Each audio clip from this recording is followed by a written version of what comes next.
জুলাই বিপ্লবে ছাত্র জনতার উপর গুলি ছোড়ার পাশাপাশি পুলিশের ভূমিকা নিয়ে ওঠে নানা অভিযোগ।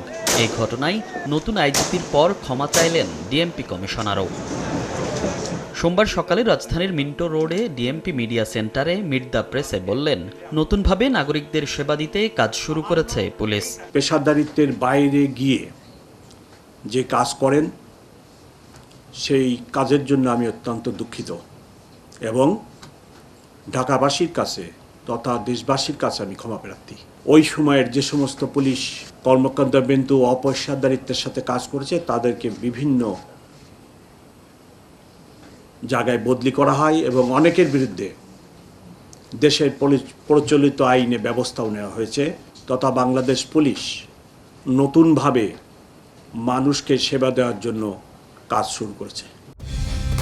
কালার এক্সপার্ট, জর্জ স্যাপ এবং মাইল্ড অন হ্যান্ডস টেকনোলজি সমৃদ্ধ অরিক্স ক্রিস্টাল ওয়াশ আপনার লন্ড্রি এক্সপার্ট।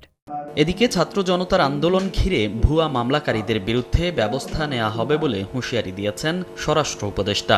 সকালে খুলনা জেলা শিল্পকলা একাডেমি অডিটোরিয়ামে সশস্ত্র বাহিনী বিভাগ, খুলনা বিভাগের পুলিশের সব ইউনিটের সঙ্গে মতবিনিময় সভায় তিনি বলেন, কোনো বিশেষ রাজনৈতিক দলকে সুবিধা দেবে না বাহিনী। আমার বাহিনীর অনেক সদস্যরা তারা হলো কে ভবিষ্যতে আসবে তারই তেল দেওয়া শুরু করে দিছে।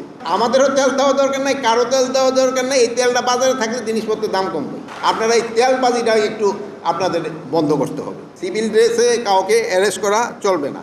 যারা ভুয়া মামলা করবে তাদের এগেনস্ট অ্যাকশন নেওয়ার জন্য ভুয়া মামলাকারীদের আমরা কোনো অবস্থায় ছাড় দিব না।